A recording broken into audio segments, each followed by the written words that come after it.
All right, what's happening, y'all? It's your boy Rico from StreetScores, and we have a bunch of updates today. Most of them coming directly from Dan, Quinn, and everything that went down in practice today. And maybe later on, I'll probably upload some of the clips that went down from practice, like Preston Smith already practicing with the Commanders.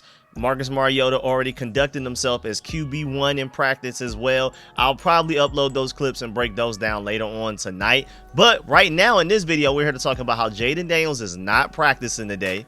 Also, the Washington Commanders signed defensive end Preston Smith. We're going to break down that reunion and whether this was like a home run signing or just a random guy that we're just bringing in to just play a little bit. We're going to dive into, of course, every angle on that one. Also, the Commanders sneakily came up with like a depth chart like last night for this upcoming week 3 game against the Raiders. We're going to dive into that, and then a bunch of the updates and quotes that Dan Quinn gave us as far as Noah Brown, John Bates, Jonathan Jones, all of that type of stuff. So we're going to dive into all of that and more. We even have like a potential positive update on Jonathan Jones, even though he's going on the injured reserve. And before we get into everything, I also even have a trivia question for you. With a career high 87 receptions, who was the leading pass catcher for the division champion Washington in 2015? I actually could have guessed this answer, but I will give y'all the answer to that at the end of the video. But before we get into everything, make sure you still follow that like button, still follow the subscription button, and still follow the bell next to that subscription button so you get notification each and every time I release an informative and opinionated video just like this one. Make sure you stay tuned to all the content. Really appreciate y'all for supporting every video. Shouts out to my watch to the end gang, man. Shouts out to my late night crew to watch the video that I put out late last night / early this morning. And super duper shouts out to my watch to the end gang. Now let's go ahead and dive into this video right now, man. Let's get it. Adam.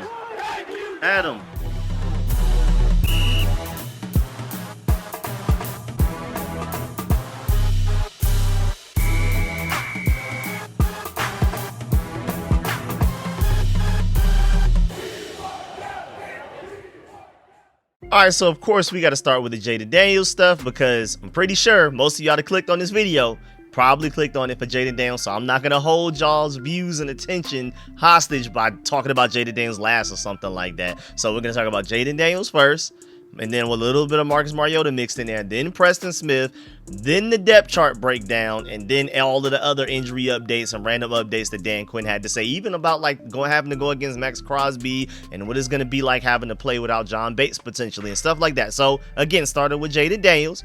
It has already been announced that Jayden Daniels will not practice in today's practice. That's Wednesday, September 17th. And of course, we play the Raiders very soon coming up on Sunday. And it's a 1 p.m. game too. So Dan Quinn just flat out came out and said that Jayden Daniels is not practicing today. And he also said that he need him to practice at some point this week if he's going to play. If Jayden Daniels is not able to practice any particular practice throughout one of these weekdays, that means he will not play on Sunday versus the Las Vegas Raiders. Dan Quinn said that Jayden Daniels will need to practice at least a little bit with the rest of the team this week before they will feel comfortable clearing them for Sunday's game. So it's not even just an injury thing. It's also a preparation for the Raiders. And they feel like Jayden Daniels, if he's not able to practice, they don't feel like that would be good enough for him to be able to go out there and do what he needs to do against the Raiders. Dan Quinn also said that Jayden Daniels did have a good rehab session today, though. He won't practice, but things sound good on the rehab end of things. He talked about even protecting Jayden Daniels from coming back too soon. He said, quote, "We're going through that. That's him as a competitor. We recognize the importance of the person, the player, and what he means to the franchise. We're going to be smart, not just fast. This is a player wanting to do everything all of the time," unquote. And as a head coach, you prefer to have a player that's like that, and you got to hold them back rather than trying to motivate them to be greater, and they don't just have the self-motivation to do so on their own. So Jayden Daniels is the exact type of quarterback you want to have, but at the same time, it's Dan Quinn's job to hold him back, even though this is the same franchise, that's the same head coach that had Jayden Daniels out there with broken ribs telling us it was bruised ribs, but it was actually broken ribs, and he's out there throwing the legendary Hail Mary game winner against the Bears and also playing in other games with those same broken ribs. And then Dan Quinn also said that Jayden Daniels' start to the week as far as like moving and throwing, it was good. He's not practicing with the team, but the stuff he's doing on the side by himself is looking pretty good. Now here's 1 minute and 6 seconds of Dan Quinn talking about Jayden Daniels himself, so you can read in between the lines, you can see it from himself, you can read his face, you can read his emotions, hear his voice, exactly how he says it. Here you go. Skip ahead 1 minute and 6 seconds if you want to skip Dan Quinn speaking on Jayden Daniels. So Jayden had good rehab session day. He also threw out on the field. He won't practice today. And then as we get into Friday, I'll give you an assessment of where we're at after we go through practice on Friday. How much are you finding that you're having to hold him back from doing too much at this point? Yeah, we're going through that process. Like, that's him as a competitor. But we also, recognize the importance of the person, the player, what he means to the franchise. So we're also going to be smart, not just fast in this assessment. But this is a player that's absolutely wanting to do everything all the time. So it was a good start to the week for us, throwing the movements at the position. So I know we've talked a little bit about return to play, but there are position-specific skills that you do for each one. So he hit those today, which was a good start. And then, like I said, I'll give you the final update on Friday. Do you need to see him back on the field with the rest of the team? Yes. Before you feel okay? Yeah, I would. It's important, timing, reps, the movements. But it was a good first step to it, Nikki. But, we'd have to get some reps for sure. And then this is, of course, like big breaking news. NFL Network, ESPN, everybody's talking about this. Mike Garafolo, or I don't know how to pronounce his name. I've seen people say that his name is pronounced some other way, but I don't know how to do it the other way. So Mike from NFL Network, the guy that you see a lot of the time, he said from last night's episode of The Insiders, no one is ruling out Commanders quarterback Jayden Daniels, but there's been a lean towards erring on the side of caution. I can hear that, but again, this is the same franchise that threw him out there with broken ribs for several games last year, so we'll see. And then you even have the doctor, David J. Chow, and literally his thing on Twitter is @ProFootballDoc. And we talked about how the past couple of videos that he's pretty optimistic about Jayden Daniels' injury off of looking at what he saw in the tape. Now, granted, he tweeted this last night, earlier today before Dan Quinn spoke to the media, but he said this is a big day for Jayden Daniels in a practice report, basically saying we'll see if he practices or not. But keep in mind, he has escaped worse looking plays before. And that's a great point. Jayden Daniels has had some crazy plays where it looks like he's done and he's been just fine. And the play that the injury that he suffered, and I've already shown y'all the clips for the past 2 or 3 videos this week, that the play that it looked like he got hurt, and then maybe one of the other plays where it looks like he may have re-aggravated it, none of those plays were as bad as some of the tackles he suffered last year. I mean, David Chow even had a tweet last year saying that it pays to be young and flexible, and it's just the Jayden Daniels' ability to somehow escape high ankle sprains and things like that, where JJ McCarthy is going to be out for a couple of games. Jayden Daniels takes that same hit and he's able to bounce right back because he just has this flexibility to him that a lot of guys don't have. He's like elastic a little bit in a way, Mr. Fantastic type of stuff. And then also moving on, Dan Quinn said that if called upon, Washington has the utmost confidence in Marcus Mariota, and I'm sure that they do. Again, we just talked about how in my past couple of videos, Marcus Mariota came in and helped us win that Panthers game when we needed him to, and then especially that Cowboys game where Jayden Daniels was kind of struggling until he came out of the game, and then he got to the point, man, we already have our playoff seeding already solidified. There's nothing really much to gain from this game and stuff like that, because I think the Packers, we were waiting on the Packers and the Bears result or something like that, but that result already happened, and then we played after that, and it was kind of we could throw Jayden Daniels out there just a little bit so that we're just not going into the playoffs completely rusty. But it got to a point that we just pulled Jayden, and he was struggling in that game. Then Marcus Mariota came into that game and bailed us out big time. I mean, you could argue Marcus Mariota played better in that game than even Jayden Daniels did. Of course, I prefer Jayden Daniels over Marcus Mariota any day of the week, but my point is Marcus Mariota is a capable backup, and there's a reason that Dan Quinn and those guys have confidence in him, because he went out there and I think he threw for 2 touchdowns and ran for 1 against the Dallas Cowboys, and he led our team in rushing in that game too. He had more rushing yards than any of our running backs, so he can do it through the air, on the ground, whatever it takes. Marcus Mariota could come in and play. Now, of course, a lot of people are noticing that there was an update that Marcus Mariota will speak to the media today in place of Jayden Daniels. So when Marcus Mariota speaks to the media later, a lot of people are going to start panicking and thinking, well, that sounds like he will start against the Raiders instead of Jayden Daniels.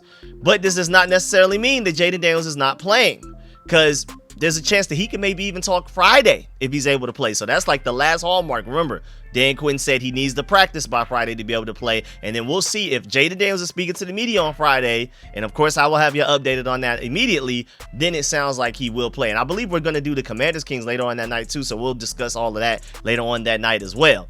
But John Com even brought up the fact that Nikki Javala pointed out that it's the same approach they took before the Bears game last year where Daniels was dealing with a rib injury. Remember, leading into that Bears game, he did not speak to the media on Wednesday, but then he spoke to him on Friday, and then he ended up playing. Broken ribs. Wasn't the same guy, but I don't think this injury is anywhere near as bad as broken ribs anyway, so I think he'll be just fine. I think Jayden Daniels will end up playing. I think he should be good to go. And I'm a super cautious guy. I'm not risking throwing Jayden Daniels out there to beat this Raiders team who, again, you could probably even put me at quarterback and win, let alone Marcus Mariota.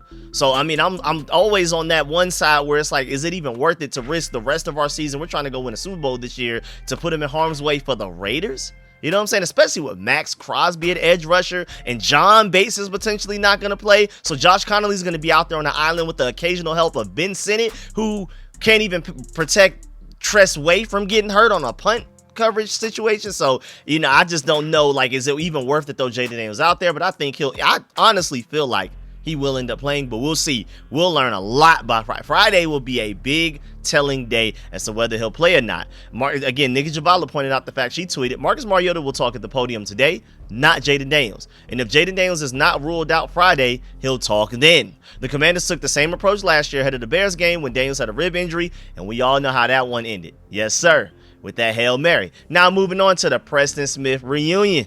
The Washington Commanders assigned a defensive end, Preston Smith, who the organization drafted in the second round of the 2015 NFL Draft. Dan Quinn spoke to the media about Preston Smith and said that they had discussed Preston Smith for a while now, even before the Dietrich Wise injury. So that's interesting to know that they valued Preston Smith enough, and they were like, we prefer what we have right now, but in case something happens, we'll come knocking on your door. Your phone will be ringing. With Dietrich Wise Jr. out, they wanted to add strength, and at 265 pounds, Smith adds some strength. Also, some versatility. He played outside linebacker in the 3-4, can also rush with the hand in the dirt. One source said interest heated up about 2 weeks ago. Again, this is before even Dietrich Wise is even thought to potentially be hurt. They were thinking about potentially bringing in Preston Smith with our defensive line fully healthy, apparently, according to John Com. And also, just to update y'all, he will wear number 52 with the Washington Commanders. So be on the lookout for number 52 potentially against these Raiders that we're going to go against. And Nikki Javala also let us know that,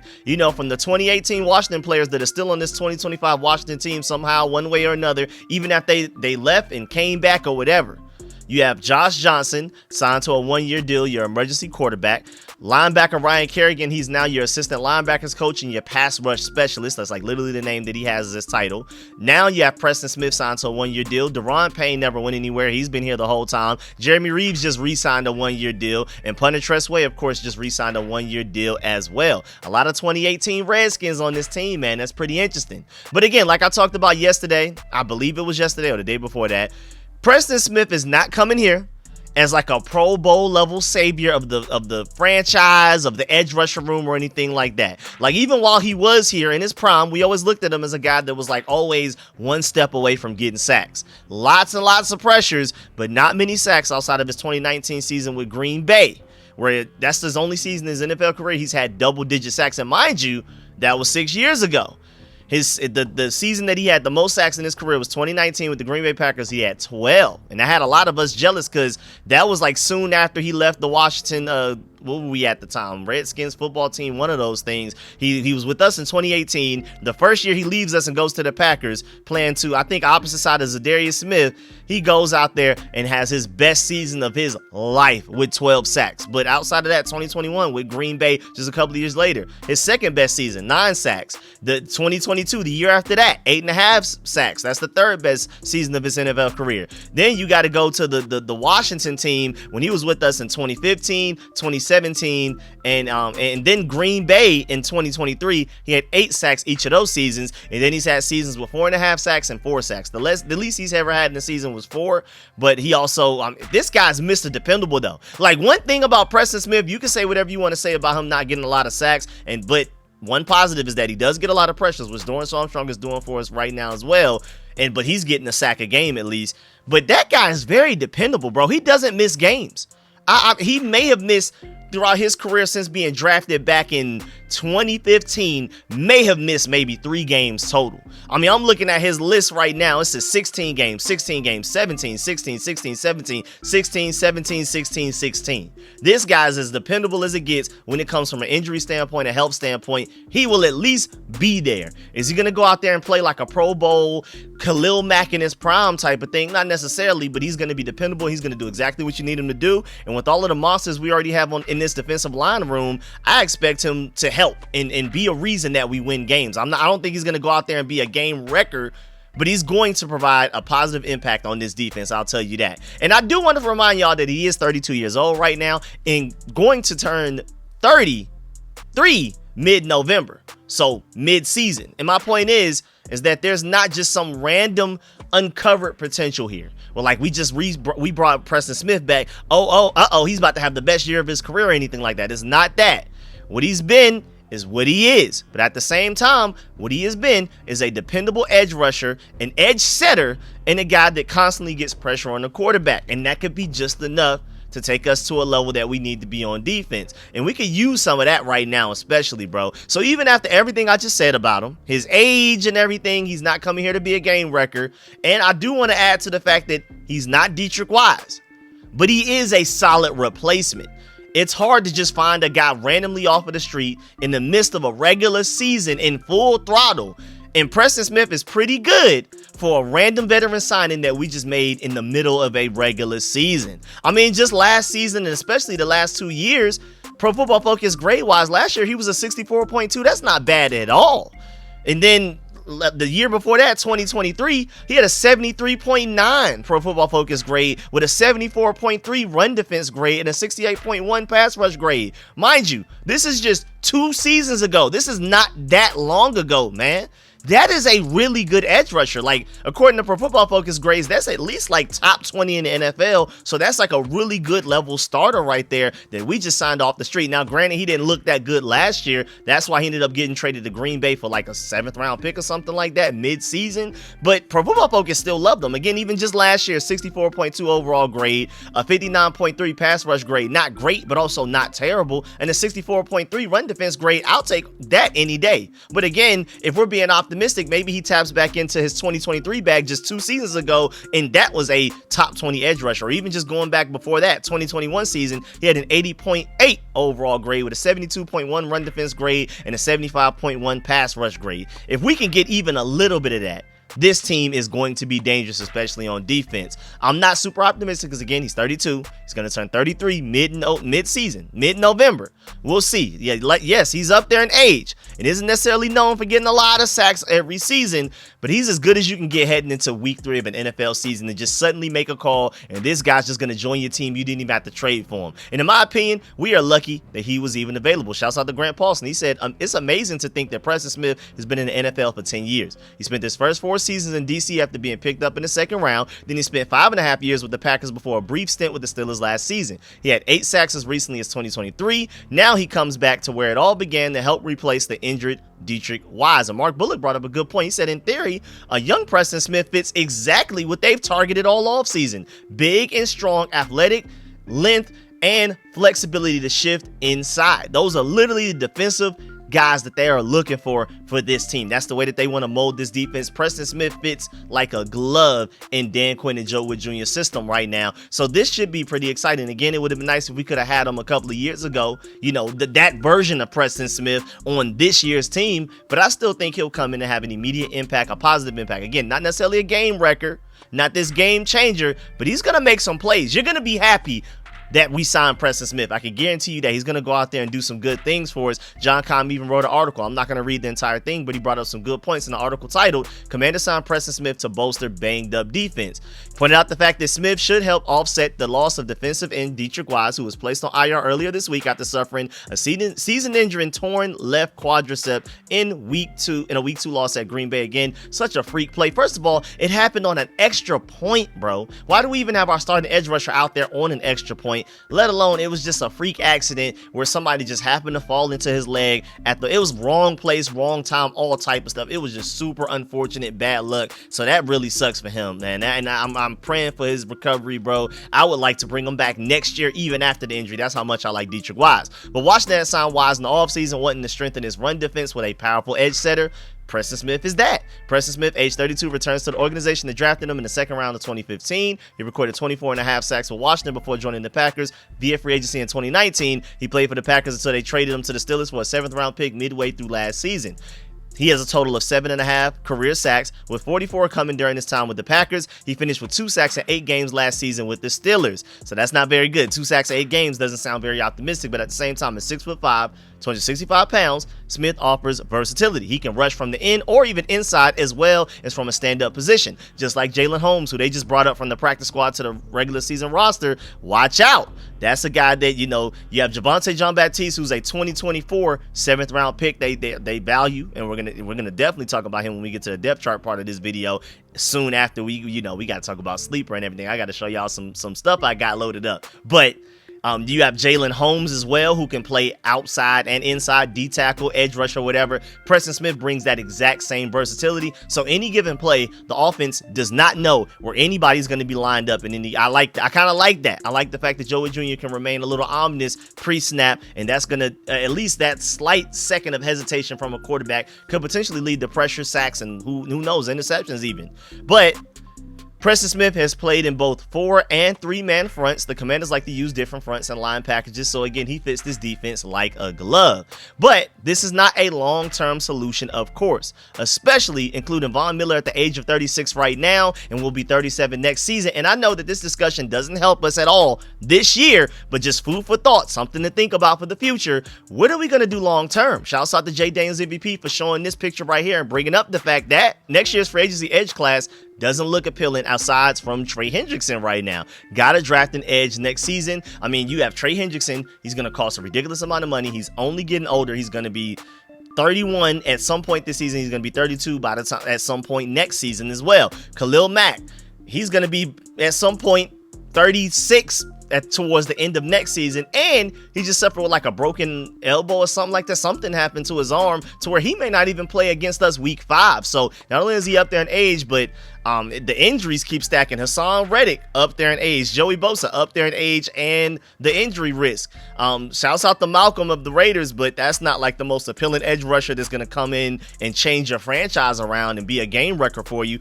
Leonard Floyd, he's playing pretty well for the Falcons right now. I think he got himself a sack against the Vikings a couple of days ago, but still not an ideal guy as well. This is not a really good edge rusher class. Ultimately, my point is, I think we'll be fine this year with Preston Smith, Von Miller, and Dorrance Armstrong, and Javonte Jean-Baptiste, Jalen Holmes, and those guys kind of rotating in and out. And even Javon Kinlaw may play some edge rusher as well, just to kind of throw offenses off, every now and then. But as far as like long-term, 2026 season and beyond, yeah, we're going to more than likely have to draft edge rusher in the first round, bro. It's bad. But we kind of thought that going into this past draft, but nah, we got to do it next year. But now, before we get into the second half of this video, man, shouts out to Sleeper, man. As always, man, you know football is back, which means you have a chance to 1,000 times your cash on daily fantasy football. Washington football has never been more exciting, even though we have injuries. And even though things look pretty ugly against the Packers, I'm still really optimistic about our chances of being a very competitive team this year. And again, like I said, I keep saying it, I wouldn't be surprised if that Packers-Commanders game is not a rematch for the NFC Championship game. So watch out. So you have Jayden Daniels, when he's back fully healthy, he's going to be on a super tear where he's motivated. He's trying to prove everybody, yeah, like I may have had an off game against the Packers, but I'm still a top 5 quarterback. I still deserve to be in this MVP race. Terry McLaurin, there's no way he just stays shut down forever. I mean, this is how his seasons have started the past couple of years, and I'm expecting him to bounce back soon as well. Deebo Samuel looks like the best player on our entire offense right now. I'm expecting him to keep on going, and you can pick on stats for these stars like touchdowns, passing yards, receiving yards, fantasy points, and for more, up to 1,000 times payout on Sleeper. You can use promo code SCORE, that's SCORE, and you'll get up to $100 match on your first deposit. You can even just click the link at the top of the description of this video and every video on live stream I'm doing all season, man. We're rocking with Sleeper all season, even going on throughout this Super Bowl run, playoffs, and all of that, man. And again, it's not just the Commanders and the NFL. When the NBA returns, you can get in on that. MLB, NHL, college football right now. My Georgia Dogs doing what they did to Tennessee. You know what I'm saying? I'm going to keep bringing that up. College basketball and the WNBA on Sleeper. Terms and conditions apply. See Sleeper's terms of use for details. And there's, of course, a $1 minimum entry for users. And you know me, man.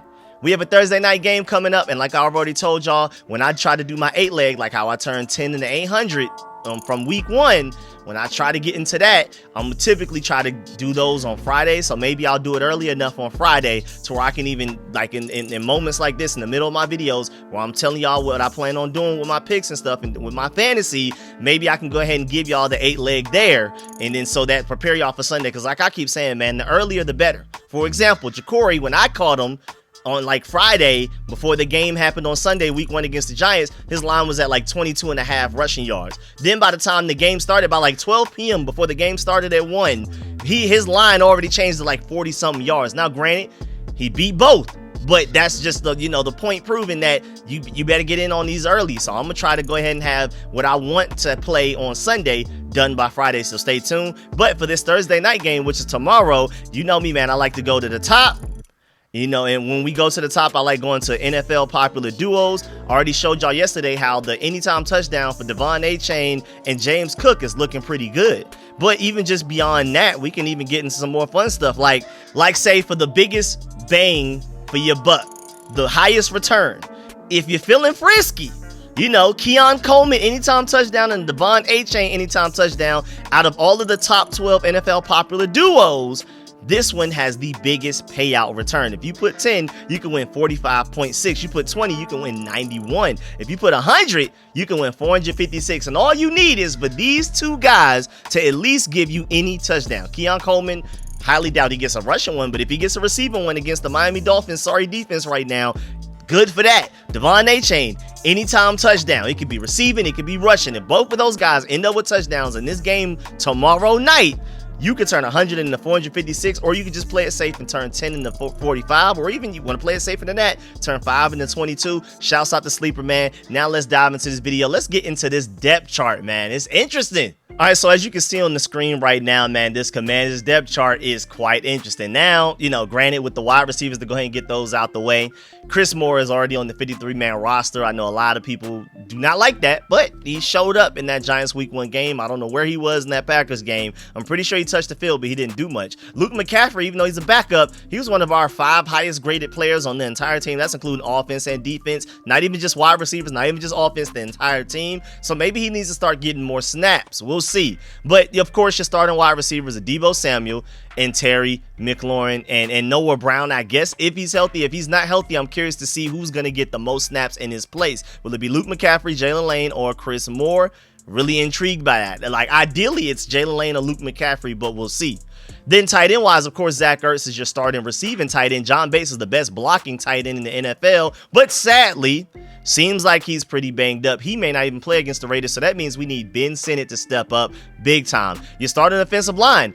This is pretty interesting, even though it's not different from the last 2 weeks. I feel like that it is interesting that it is not different from the last 2 weeks, because some people have been saying on Twitter that, you know, like Jay Gruden, there's a few other people as well. It wasn't just one person. It's like a whole crowd of people that feel like maybe we should switch things up on the right side. You know, even if you want to keep Josh Connolly at right tackle, maybe you need to plug in Andrew Wiley at right guard instead of Nick Allegretti, or maybe a Chris Paul. You know, I think Chris Paul ended up being one of our highest graded players from that game as well against the Packers. So maybe they need to give him more opportunities. But apparently the Commanders are going to stick with their guns. And like I've said, bro, I've said on paper, this offensive line has the potential to be a top 5 offensive line in the NFL, but they may struggle early on. Not only are we going against some of the best edge rushers in the NFL and some of the best D lines, period, in the NFL, but also this offensive line didn't have a lot of time to practice amongst each other, let alone the fact that, you know, week 5 going into that Chargers game, we may get Samuel Cosmi back for the first time since January. He's never practiced alongside Josh Connolly, and he hasn't practiced next to Tyler Biotish since back in January. January, so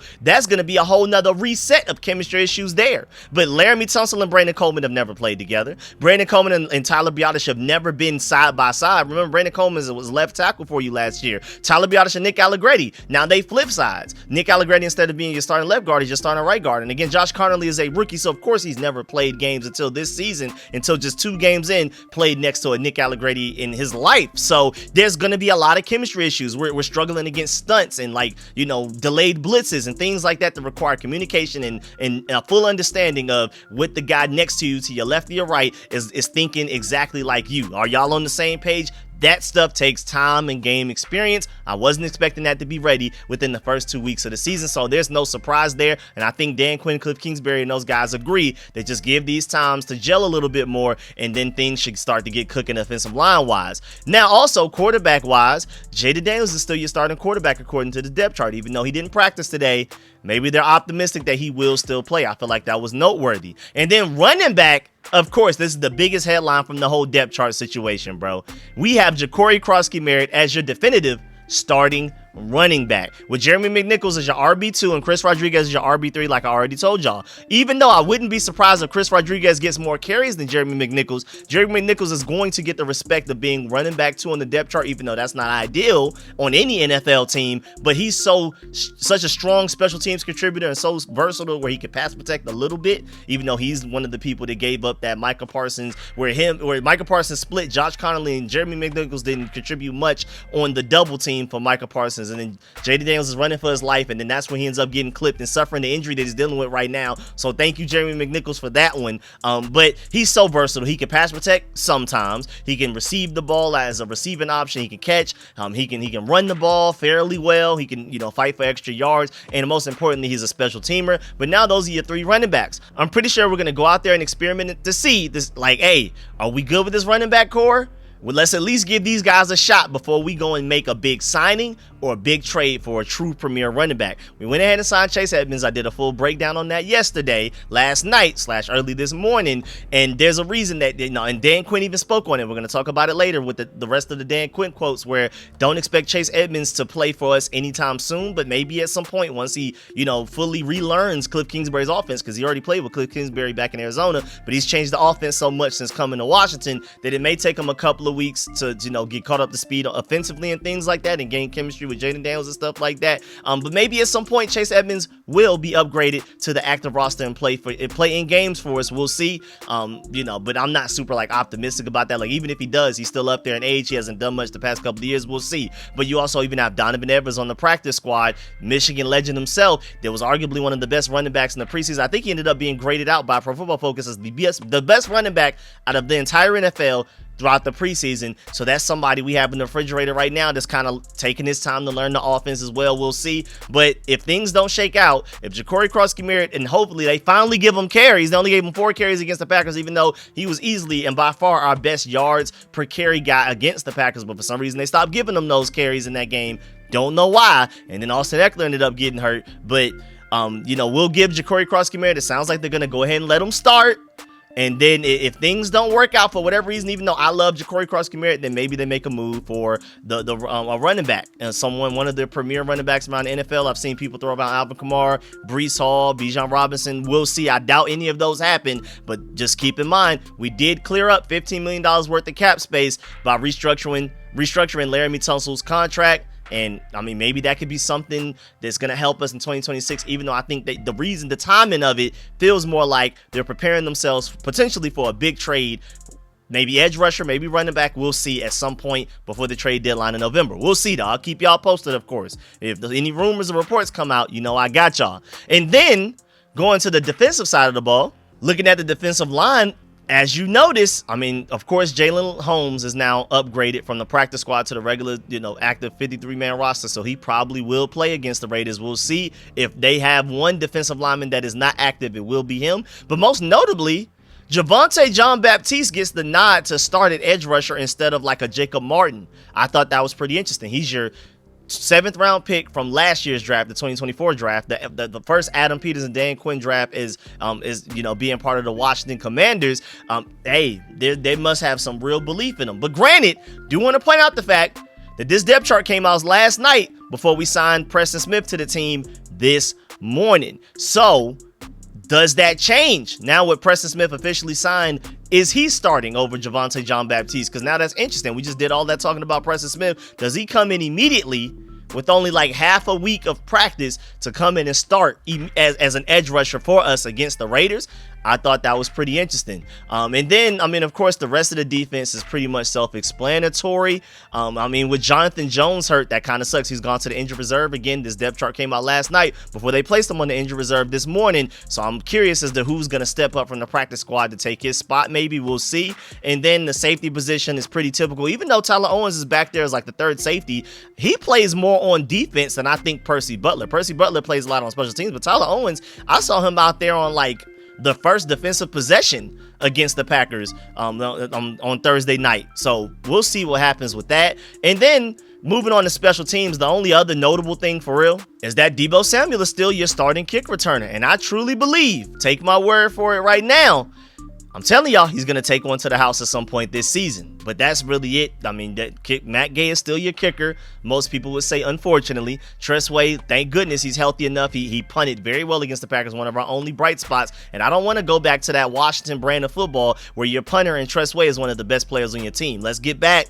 to where Tress Way is an afterthought. I love Tress Way, and I'm happy that he's healthy, but he shouldn't be one of your most impactful players in that game, bro. Let's get back to dominating on both sides of the ball, even outside of special teams. And I want Jalen Lane to return a punt for a touchdown too, man. He's breaking some tackles. If he gets better blocking, I think he can crib one as well through punt returns, just like I think Deebo Samuel will crib one via kick return. Now moving on to some Dan Quinn quotes. And there's a lot of important updates here, so don't just skip this because we have Noah Brown, John Bates, Jonathan Jones updates, all kinds of stuff. Let's get to it. All right, so first of all, Dan Quinn updated us on the fact that Noah Brown is not practicing today either. Just like Jayden Daniels, Noah Brown is not practicing, but Dan Quinn did say that he's more encouraged today than what he was on Monday when he said that Noah Brown was a long shot to play. So maybe he's not a long shot to play against the Raiders. We'll see, even though, again, he did not practice today.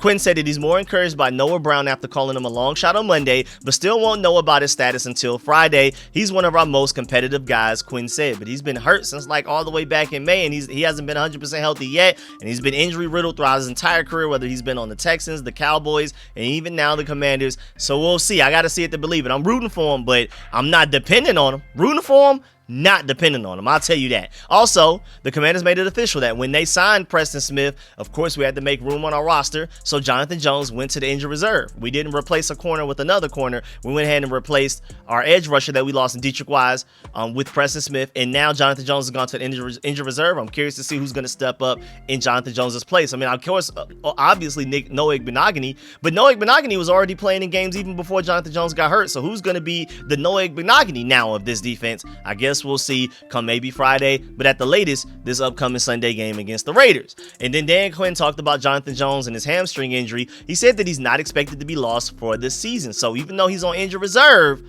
unlike Austin Eckler and Dietrich Wise, it sounds like Jonathan Jones may return at some point this season. The Commanders have now lost their top two newcomers too, when you really think about it. With Dietrich Wise with a quad injury on the injured reserve and Jonathan Jones now, I mean, only 2 weeks into the season, we have lost arguably our top two newcomers. I mean, I guess you could throw Javon Kinlaw as maybe like a top three. That is really insane. I would probably put Javon Kinlaw over both of those, but that's still crazy that two of your top three defensive signings this offseason are now already out for at least an extended period of time, if not for the entire season. We'll see. Then Dan Quinn said that John Bates was considered a long shot to play against the Raiders as well, just like Noah Brown. Ertz will get a bulk of the snaps, 75 to 80% of the snaps, of course, but now you have to wonder where Sennett is and if Yankoff will even play. JP Finley said that Yankoff snaps will, of course, jump, and he will probably play in this upcoming game against the Raiders. We'll see how impactful he is. And Disco said that this could be a recipe for disaster. Like, Ertz has been able to remain effective because he's healthy, and you don't want to increase his workload when you have a 7th-round pick who barely plays. Speaks volumes to me. So, yeah, if Ben Sennett doesn't get a bulk of the snaps that's been lost to John Bates' injury, if he's not able to play, if Ben Sennett's not the one that's stepping up to the plate, that's very concerning about a 2nd-round pick in Ben Sennett. That's very telling with him going in. He's not a rookie anymore. First of all, even as a rookie 2nd-round pick, I'd expect him to step up. Now, especially going into his 2nd year, that's looking like we're starting to step into bust territory. If John Bates is hurt and you have to force Zach Ertz at his age to play more, because you can't step up to the plate, that's a serious problem, Ben Sinnott. And speaking of John Bates, Dan Quinn talked about trying to fill the blocking void with John Bates possibly missing time. He said, quote, "It wouldn't exactly be the same way, just plug and play. It's something that will be difficult in that spot. Let's see where we are on Friday," unquote. So basically he's saying, man, there's nobody on this roster. There's nobody arguably in the NFL that we could just bring in and will immediately replace John Bates step for step, snap for snap, block for block. There just doesn't exist. So Cliff Kingsbury is probably just gonna have to get into his bag and scheme up a different offense,